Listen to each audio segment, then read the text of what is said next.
In December 2013, Senator John McCain addressed protesters in Kiev. People of Ukraine, this is your moment. Народи український, це ваш момент. This is about you, no one else. Це про вас. This is about the future you want for your country. This is about the future you deserve. Це про ваше майбутнє, про майбутнє вашої країни. Це про майбутнє, на яке ви заслуговуєте. A future in Europe. Майбутнє Європи. A future of peace. Майбутнє миру. With all of your neighbors. Майбутнє всіх ваших сусідів. The free world is with you. America is with you. I am with you. And the destiny you seek lies in Europe.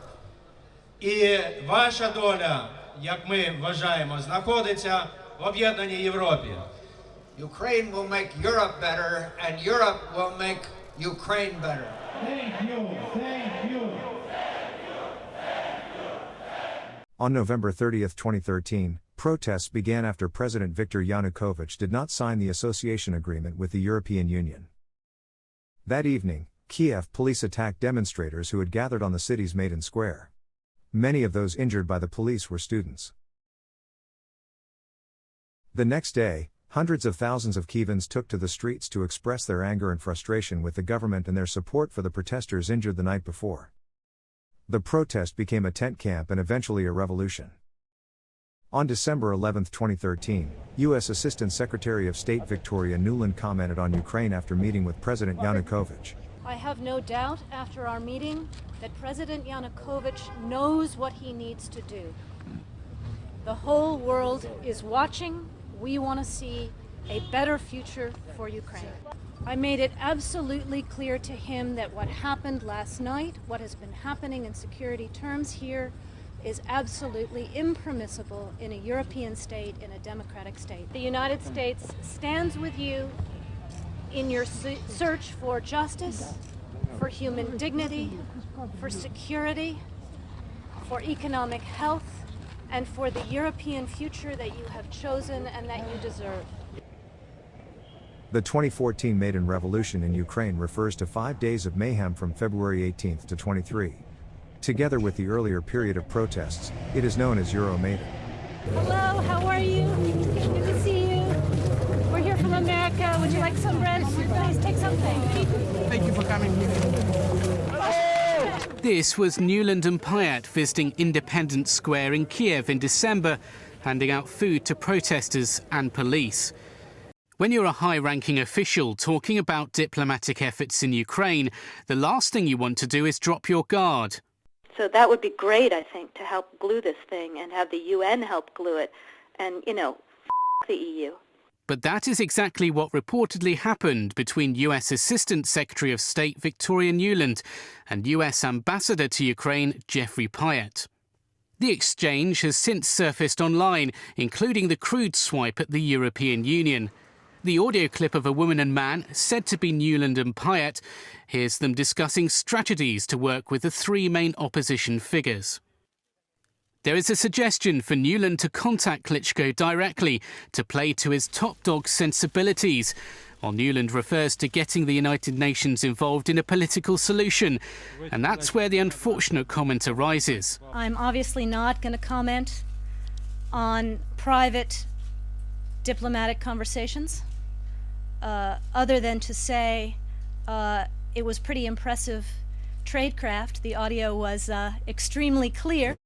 This latest episode is embarrassing for the US and allows Russia to argue that the opposition is being manipulated by Washington, something that Barack Obama has always denied. The audio of this call was published online on February 4, 2014. This means that the US government was still working on the formation of an interim government in Ukraine even before the unrest in the Maidan. The audio we are about to present is not an excerpt, but the full original that was released to the public. What do you think? I think we're in play.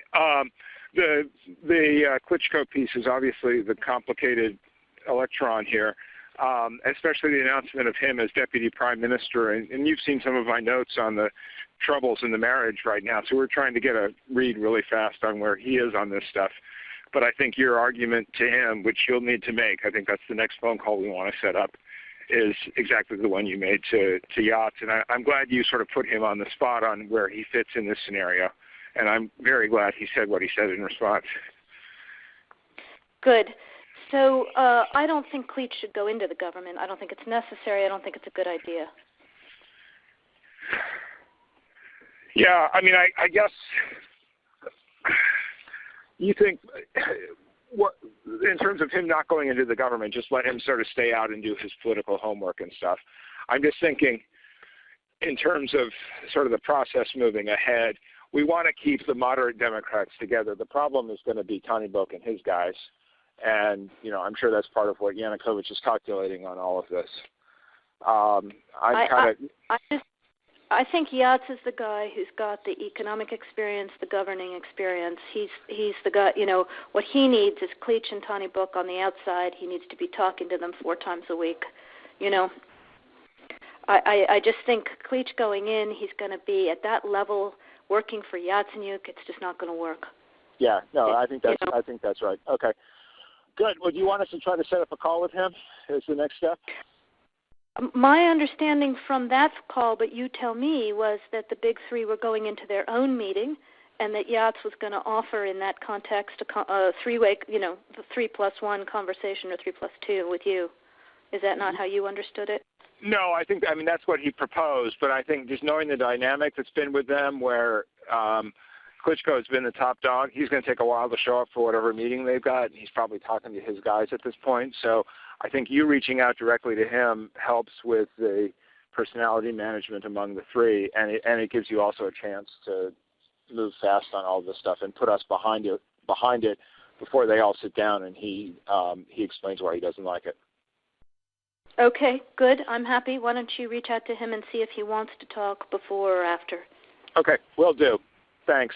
Okay, I've now written, one more wrinkle for you, Jeff. Yeah. I can't remember if I told you this or if I only told Washington this, that when I talked to Jeff Feltman this morning, he had a new name for the UN guy, Robert Seri. Did I write you that this morning? Yeah, okay. I saw that. He's now gotten both Seri and Ban Ki-moon to agree that Seri could come in Monday or Tuesday. Okay. So that would be great, I think, to help glue this thing and have the UN help glue it. And, you know, fuck the EU. No, exactly. And I think we've got to do something to make it stick together, because you can be pretty sure that if it does start to gain altitude, the Russians will be working behind the scenes to try to torpedo it. And again, the fact that this is out there right now, I'm still trying to figure out in my mind why Yanukovych did that. But in the meantime, there's a Party of Regions faction meeting going on right now, and I'm sure there's a lively argument going on in that group at this point. But anyway, we could land jelly side up on this one if we move fast. So let me work on Klitschko, and if you can just keep, I think we want to try to get somebody with an international personality to come out here and help to midwife this thing. And then the other issue is some kind of outreach to Yanukovych, but we probably regroup on that tomorrow as we see how things start to fall into place. So on that piece, Jeff, when I wrote the note, Sullivan's come back to me, VFR, saying you need Biden, and I said probably tomorrow for an attaboy and to get the deets to stick. So okay. Biden's willing. Okay, great. All right. Thanks. At the time, it was said that President Yanukovych did not sign because of the harsh conditions imposed on Ukraine by the EU. In fact, Ukraine has not been able to join the EU to date, even after the revolution and a pro-Western government. On February 22, 2014, the National Assembly voted to extinguish most of Yanukovych's government and to hold presidential elections on May 25. The deputies appointed Oleksandr Turchinov as Speaker, and the following day, on the 23rd, they appointed him acting president. In Ukraine, the president appoints the prime minister, who then forms his cabinet. Acting President Turchinov appointed Arseniy Yatsenyuk as acting prime minister, creating the first Yatsenyuk government, albeit an interim one. 5 members from the far-right party led by Tyanibok joined his cabinet. As a result, the U.S. has created a high-ranking nationalist far-right official in the Ukrainian government. Protesters are back, but in place of ordinary citizens, now they're battle-hardened fighters. They're the same slogans as last year. Ukraine above all else. Glory, glory, glory. But in the mouths of the right sector, they take on a more sinister aspect.